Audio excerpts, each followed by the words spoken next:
अस्सलाम वालेकुम students. Students हम चैप्टर नंबर 14 स्टार्ट कर चुके थे और विजुअल क्लासेस में हमारा जो चैप्टर 14 चल रहा था उसका नाम है मैग्नेटिज्म एंड इलेक्ट्रोमैग्नेटिज्म। और स्टूडेंट आज का जो हमारा टॉपिक है वो इस हवाले से इम्पॉर्टेंट है कि इसके न्यूमेरिकल आते हैं और ये टॉपिक अगले एक लॉन्ग टॉपिक से रिलेट कर जाएगा। स्टूडेंट टॉपिक का नाम है motion of a charge particle moving in a magnetic field. अब हो सकता है आप ये सोच रहे हो कि चार्ज पार्टिकल की मोशन तो हम मैग्नेटिक फील्ड में पहले भी पढ़ चुके हैं, लेकिन स्टूडेंट यहाँ पर जो चार्ज पार्टिकल मूव करेगा उसमें हमारा टॉपिक तो यही है कि उसकी मोशन स्टडी कर रहे हैं। लेकिन क्योंकि हम जानते हैं वो चार्ज पार्टिकल जब मैग्नेटिक फील्ड में इंटर होता है, जैसे सपोज करें स्टूडेंट ये मैग्नेटिक फील्ड है और इस मैग्नेटिक फील्ड में अगर कोई चार्ज पार्टिकल क्या करता है स्टूडेंट, इंटर करता है क्यू, तो वो अपने पाथ से क्या करता है, डेविएट कर जाता है। उसके ऊपर क्या अप्लाई हो जाती है, फोर्स। जाना उसको ऐसे था लेकिन वो हट गया अपने पाथ से, तो उसके ऊपर फोर्स अप्लाई हुई। तो गौर करें स्टूडेंट, अब हमारा इंटरेस्ट किस में है कि जब ये कर्व पाथ पर मूव करा तो इस कर्व पाथ का कोई ना कोई रेडियस होगा, मतलब कर्व जो है वो सर्किल का हिस्सा होता है।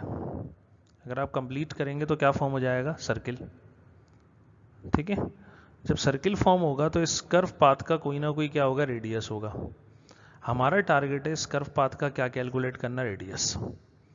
तो स्टूडेंट जब चार्ज पार्टिकल मैग्नेटिक फील्ड में मूव करेगा, जब ही हम क्या कर सकते, मैग्नेटिक फील्ड में अगर मूव करेगा जब ही वो कर्व पाथ पे मूव करेगा और हम रेडियस कैलकुलेट कर सकेंगे।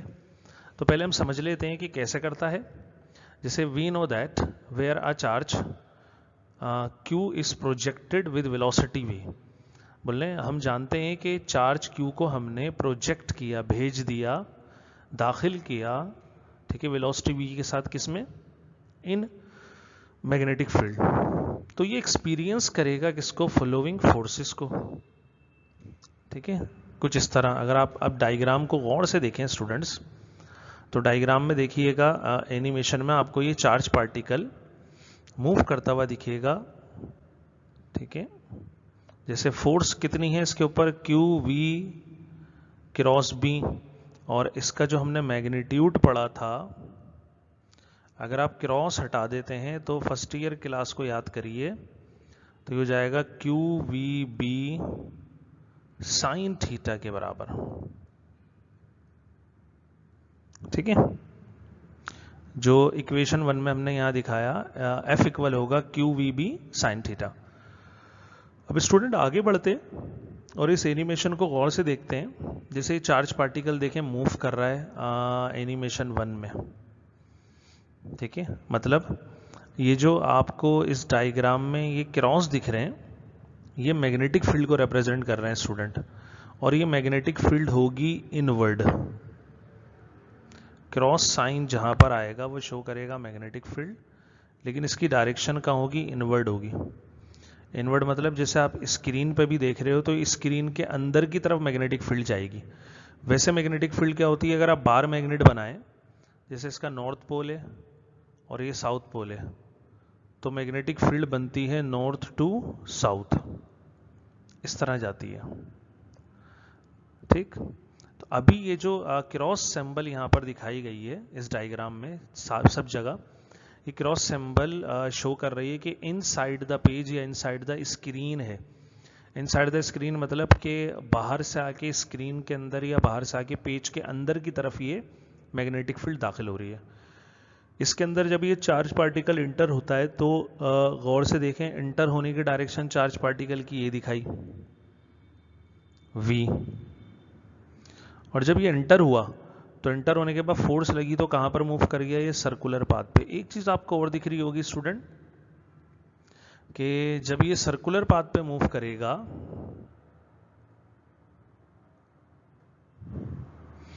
जब ये सर्कुलर पाथ पर मूव करेगा तो उसके मूव करने के दौरान आप ये चीज देख रहे होंगे कि एक फोर्स यहां दिख रही है F, जिसकी डायरेक्शन कहां दिखाई है, टुवर्ड्स द सेंटर। क्या आप गेस कर सकते हैं कौन सी फोर्स होगी। जब कोई बॉडी सर्कुलर पाथ पे मूव करे तो सर्कुलर पाथ पर मूव करवाने वाली फोर्स क्या कहलाती है? सेंट्रीपिटल फोर्स कहलाती है। अब स्टूडेंट ये यहाँ पर जो मैग्नेटिक फील्ड होगी या मैग्नेटिक फोर्स जो होगी वो कन्वर्ट हो जाएगी किसके अंदर? सेंट्रीपिटल फोर्स में। ठीक है, इसको मैं आगे और डिस्कस करूंगा, आप दूसरी एनिमेशन जब तक देखें। ये जो फिगर 2 में एनिमेशन है इसको मैं रन कर रहा हूं, इसको देखिए। अब आप अगर गौर करेंगे तो गौर से देखिए, ये चार्ज पार्टिकल मैग्नेटिक फील्ड तो वही है, इनसाइड क्रॉस है, चार्ज पार्टिकल इंटर हुआ ऐसे, ये वी की डायरेक्शन है।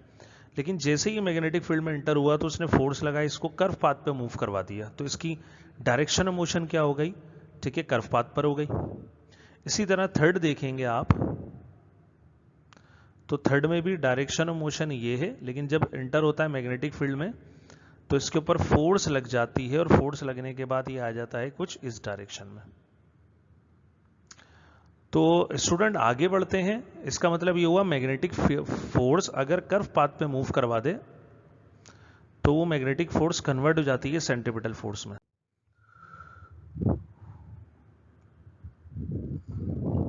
इसी बात को मैं आगे सेकंड करने जा रहा हूं स्टूडेंट के। सेंट्रीपिटल फोर्स यहां पर मैग्नेटिक फोर्स के बराबर होगी। मतलब किस तरह? जैसे मैं आपको कुछ एग्जांपल्स यहां कोट कर देता हूं। जैसे सपोज कीजिए एक फैन है,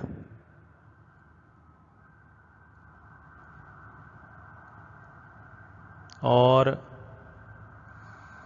इस फैन के अंदर दो वायर आते हैं जिनसे इलेक्ट्रिक एनर्जी आती है। अब इलेक्ट्रिक एनर्जी जब इसके अंदर फ्लो करती है स्टूडेंट, तो वो कौन सी फोर्स होती है? वो होती है इलेक्ट्रिक फोर्स। लेकिन वो इस फैन को क्या करती है? इस फैन को रोटेट करवाती है अराउंड अ सर्कुलर पाथ। तो ये electric force in case of motor या फैन क्या बन जाती है? यही इलेक्ट्रिक फोर्स कन्वर्ट हो जाती है कौन सी फोर्स में? सेंट्रीपिटल फोर्स में। मतलब सेंट्रीपिटल फोर्स कोई स्पेशल फोर्स नहीं है, जो कॉमन फोर्सेस होती हैं अगर वो बॉडी को सर्कुलर पाथ पर रोटेट करवा दें तो वही फोर्स क्या बन जाएंगी? सेंट्रीपिटल। बिल्कुल इस तरह अगर आप गौर करें, जैसे आपके पास एक हाइड्रोजन एटम है, इसका न्यूक्लियस, और इसके ऑर्बिट में एक इलेक्ट्रॉन है। अगर मैं आपसे पूछूं कि इलेक्ट्रॉन को न्यूक्लियस अट्रैक्ट कर रहा है, आप बोलेंगे हाँ। और चार्ज के बिटवीन जो फोर्स होती है वो इलेक्ट्रोस्टैटिक या इलेक्ट्रिक फोर्स होती है, एफई। लेकिन गौर कीजिए, क्या इससे जाके टकराता है? नहीं, बल्कि इलेक्ट्रॉन क्या करता है? अराउंड द न्यूक्लियस रिवॉल्व करता है, सर्कुलर पाथ पे मूव करता है। तो क्या यहां पर इलेक्ट्रिक सेंट्रीपिटल फोर्स होगी क्योंकि सर्कुलर पाथ पे मूव कर रहा है? बिल्कुल होगी। अगर ये पूछा जाए कि सेंट्रीपिटल फोर्स कहां से आई, तो स्टूडेंट यही इलेक्ट्रिक फोर्स कन्वर्ट हो गई किसके अंदर? सेंट्रीपिटल फोर्स में। तो स्टूडेंट कहने का मतलब ये कि अगर आप सीधा सीधा जा रहे हैं गाड़ी के ऊपर, ठीक है, और आगे कोई, जैसा आप, ठीक है ना, ये पाथ है और आप गाड़ी पर जा रहे हैं आगे, ये कोई चुरंगी है।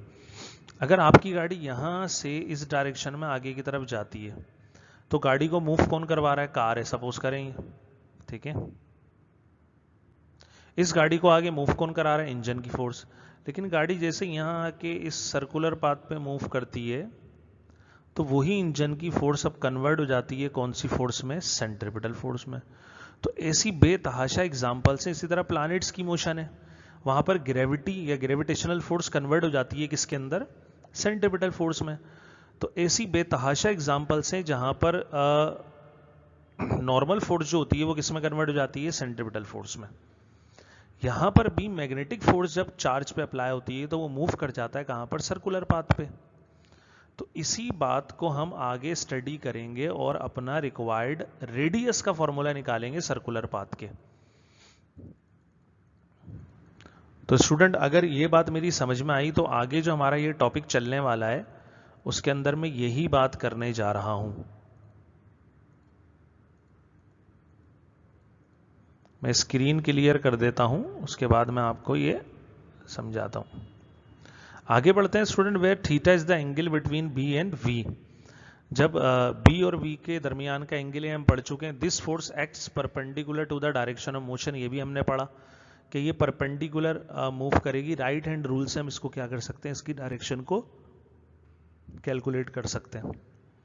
फिर कहा जा रहा है the magnitude the magnitude of velocity does not change time to time.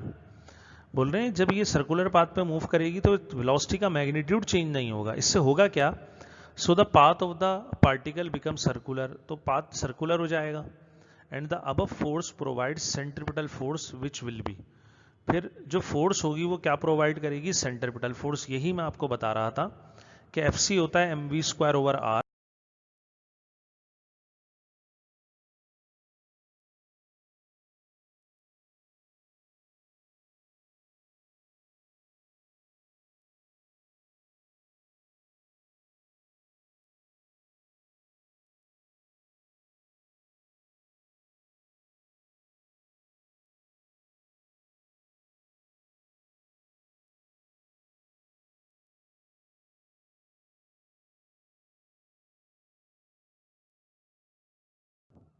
ठीक है, और यहां पर फिर हमारे पास इक्वेशन 1 और 2 से ये दोनों फोर्स क्या होंगी, इक्वल हो जाएंगी। मतलब क्या किया हमने कि ये थी मैग्नेटिक फोर्स जो चार्ज पे लगी, और जैसे ये लगी तो वो सर्कुलर पाथ पे मूव कर गया, ये इक्वल हो गई किसके, सेंट्रीपिटल फोर्स के। तो यहां पर ये हमने इक्वेशन 1 से इसकी वैल्यू पुट की, q v B sine theta, और एफ सी हमें पता है mv²/r होता है, where m is the mass of the particle and r is the radius of circle, radius of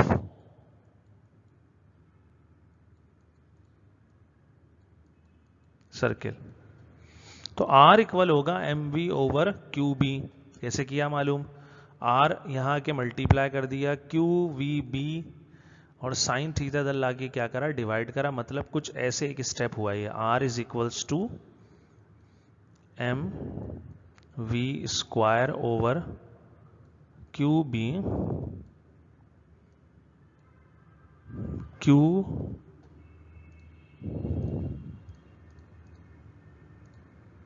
v b sine theta. एक v से v क्या हो गया स्टूडेंट, कैंसिल, तो ये एक्सप्रेशन आपके पास आया। तो mv/qb साइन थीटा क्या होता है स्टूडेंट, ये रेडियस होता है किसका, सर्कुलर पाथ का। अब आगे बढ़ते हैं स्टूडेंट, अगर पार्टिकल 90 डिग्री पर प्रोजेक्ट किया जाए तो फिर फॉर्मूला क्या हो जाएगा, ठीक है, साइन 90 रख देंगे हम, और साइन 90 मैक्सिमम की कंडीशन थी, पहले भी पढ़ाई आपको, तो ये हो जाएगा mv/qb के बराबर। We can find radius of circular path by above equation. एक केस और है स्टूडेंट, अब इस डायग्राम को आप गौर से देखिएगा कि अगर पार्टिकल इस तरह एंटर हो, मतलब ये कुछ एंगल बनाता हुआ एंटर हो जाए, मतलब ये इस तरह एंटर हो रहा हो और फोर्स इसके ऊपर सेंट्रीपिटल इस डायरेक्शन में जा रही हो, मतलब सर्कुलर पाथ पर ऐसे हो, तो फिर जो परपेंडिकुलर कंपोनेंट होगा फोर्स के साथ, अगर मैक्सिमम लेना है हमें, तो परपेंडिकुलर कंपोनेंट ये वाला होगा। ठीक है, अगर इस v को हम ब्रेक करें, ठीक है, दो हिस्सों में, तो फिर इसका ये वाला कंपोनेंट क्या होगा, अगर ये एंगल थीटा है तो ये होगा v साइन थीटा, ऐसे। ठीक मतलब फोर्स इसके ऊपर इस डायरेक्शन में है, ठीक है, पार्टिकल एंटर हो रहा है कुछ इस तरह, और जो परपेंडिकुलर कंपोनेंट होगा वो कैसे होगा, ऐसे होगा, जो फील्ड के साथ होगा। मतलब ये जो क्रॉस शो कर रहा है स्टूडेंट, ये आपके पेज के अंदर या बोर्ड के अंदर है, ऐसे समझे। और ऐसे क्रॉस में जब एंटर होगी, ठीक है, क्या चार्ज पार्टिकल v वेलोसिटी के साथ, तो परपेंडिकुलर कंपोनेंट जो है वो होगा v साइन थीटा। ठीक, तो अगर हम अब v की जगह perpendicular component v sine theta put करें, charge q move with velocity v and enter in a magnetic field with certain direction, जैसे ये बताया थीटा के साथ एंटर हो रहा है, तो फिर आपके पास पैरेलल कंपोनेंट क्या होगा, parallel to magnetic field v cos theta होगा, और पैरेलल में पता है आपको जो फोर्स होती है वो जीरो होती है। परपेंडिकुलर टू मैग्नेटिक फील्ड कितना होगा, v साइन थीटा हो जाएगा। For circular motion v sine theta is responsible, मतलब अगर सर्कुलर मोशन करवानी है, वेलोसिटी मैक्सिमम रखनी है, तो v साइन थीटा होगा। तो we know that centripetal force बराबर होगी मैग्नेटिक फोर्स के, लेकिन अब चेंज क्या आएगा, सेंट्रीपिटल फोर्स में यहाँ पर v की जगह क्या आएगा, v साइन थीटा का होल स्क्वायर, मतलब जो v था, ठीक है, वो कन्वर्ट हो जाएगा उसके कंपोनेंट से v साइन थीटा। जब हम इसका स्क्वायर करेंगे तो v स्क्वायर और साइन स्क्वायर ओवर r, अब r कैलकुलेट करना है, ये पूरी टर्म लेफ्ट पे लाके डिवाइड कर दो, r यहाँ लाके मल्टीप्लाई करो। तो इन्होंने यहाँ पर डायरेक्ट किया, मैं आपको यहाँ करके दिखा देता हूँ। ऐसे कुछ हुआ है कि r इक्वल आया है m v square sine square theta divided by q v B sine theta. ये पूरी वैल्यू इधर लाके मैंने क्या करवा दी, डिवाइड, और इसको यहाँ लाके क्या करवाया, मल्टीप्लाई। तो कैंसिल क्या होगा, एक v से v, एक साइन से साइन कैंसिल हुआ, तो ऊपर बचा m v sine theta divide में r, ठीक है, और ये डायरेक्ट आ गया। इसके बाद ये वाला स्टेप आ गया डायरेक्ट, ठीक है, m v sine theta over q B. बस फर्क क्या है, ये साइन थीटा पहले कहाँ था, नीचे था फॉर्मूले में, अब कहाँ आ गया, ये ऊपर आ गया। इस तरह आप इसको याद रखिएगा। आगे बढ़ते हैं स्टूडेंट, और इससे रिलेटेड न्यूमेरिकल देखते हैं। प्रॉब्लम नंबर 14.6 से कहा जा रहा है प्रोटॉन इज एक्सिलरेटेड। एक प्रोटॉन को क्या किया गया, एक्सिलरेट किया गया bye potential difference of 6×10⁵ volts. मतलब पोटेंशियल दिया v, कैपिटल V लिखेंगे आप इसको, ठीक है, और उसको एक्सेलरेट करा। तो एक्सेलरेट का मतलब समझते हैं आप, इसकी वेलोसिटी चेंज हुई होगी और ये पजेस कर गया होगा काइनेटिक एनर्जी। तो स्टूडेंट आप दिमाग में बात याद रखिएगा कि इस ही इलेक्ट्रिक एनर्जी ने, ये जो पोटेंशियल है इसके अंदर इलेक्ट्रिक एनर्जी होगी, इसने जब प्रोटॉन को क्या करा, एक्सेलरेट करा, तो उसकी वेलोसिटी बढ़ी, तो ये इलेक्ट्रिक एनर्जी कन्वर्ट हो गई कौन सी एनर्जी में, काइनेटिक एनर्जी में। इसको हम यूज करेंगे आगे।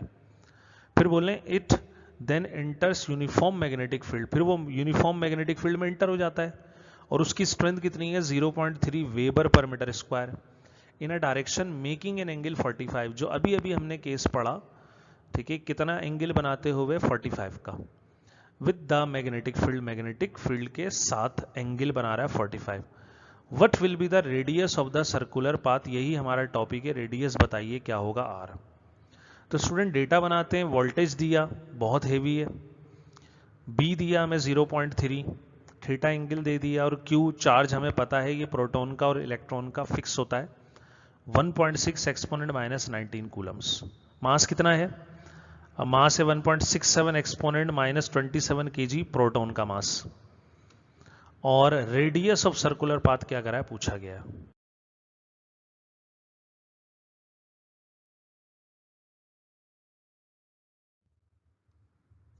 अगर हम इक्वेशन देखें तो m v sine theta over q B, student देखिए मास भी है, क्यू भी है, बी भी है, थीटा भी है, मसला किसका है, इस स्मॉल वी का। अब इस स्मॉल वी को कैपिटल वी से कंफ्यूज नहीं करिएगा, ये वेलोसिटी है। जो हमें डेटा में कैपिटल वी दिया गया है वो वोल्टेज है या पोटेंशियल है, ठीक है। तो मैंने जैसे अभी आपको बताया कि एक्सेलरेट कौन करेगा इलेक्ट्रॉन को, जैसे होता क्या है, प्रोटॉन को एक्सेलरेट कौन करता है, वो बैटरी करती है, जैसे बैटरी लगी हुई है, ठीक है, और ये जो भी प्रोटॉन जनरेटिंग गन होगी, ये प्रोटॉन जनरेटिंग गन है सपोज करें, ठीक है, उसके साथ ये V पोटेंशियल की बैटरी लगी हुई है। V किसके इक्वल होता है, W ओवर Q, और इसमें ये पोटेंशियल है। एनर्जी की बात करेंगे तो W एनर्जी है, वर्क एनर्जी होती है, तो एनर्जी होगी फिर VQ। ये जब एनर्जी प्रोवाइड की जाएगी तो यहां से प्रोटॉन क्या करेगा, एक्सेलरेट करेगा, भाग जाएगा, तो उसके अंदर कौन सी एनर्जी आएगी, हाफ mv² काइनेटिक। ये कहां से आई, बैटरी ने दी, तो ये एनर्जी कन्वर्ट हो जाएगी किसके अंदर, काइनेटिक में। यही बात हम आगे करने जा रहे हैं वेलोसिटी के लिए। Proton is accelerated by potential difference 6×10⁵ volt. तो loss in electric energy equal होगी गेन इन काइनेटिक। जो इलेक्ट्रिक एनर्जी यहाँ जाएगी वो लॉस हो जाएगी, और काइनेटिक का क्या हो जाएगा, गेन हो जाएगा। तो इलेक्ट्रिक एनर्जी गौर से देखें स्टूडेंट, वही लिखी है यहाँ पर QV, जो मैंने यहाँ समझाई आपको। और इसके अंदर जो काइनेटिक एनर्जी है वो क्या है, हाफ mv²। अगर v कैलकुलेट करना है तो बाकी चीज़ें जैसे 2 यहाँ लाके मैंने मल्टीप्लाई करवाया, m डिवाइड करवा दिया, और स्क्वायर हटाऊंगा तो क्या आ जाएगा, रूट आ जाएगा, या टेकिंग रूट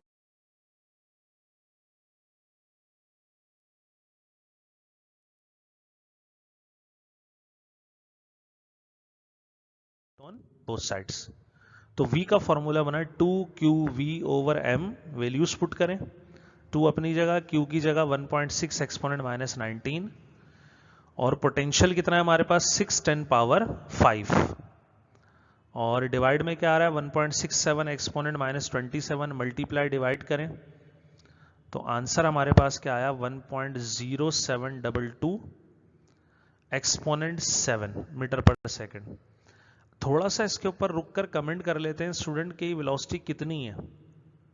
अगर आप इस वेलोसिटी को देखें तो 1 एक्सपोनेंट लगा लें 7, और हाईएस्ट वेलोसिटी जो ली जाती है वो ली जाती है वेलोसिटी ऑफ लाइट, ऐसे लिखें, या इसको c से रिप्रेजेंट करते हैं स्टूडेंट, ये होती है 3×10⁸। तो लगभग कोई इसके करीब करीब है, इतनी तेज प्रोटॉन भाग रहा होगा।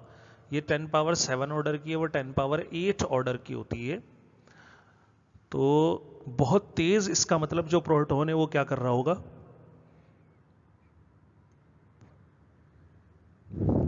स्टूडेंट मूव करेगा। इसकी जरूरत हमें में थी। Now equation 1 can be written as mv sin θ/qb।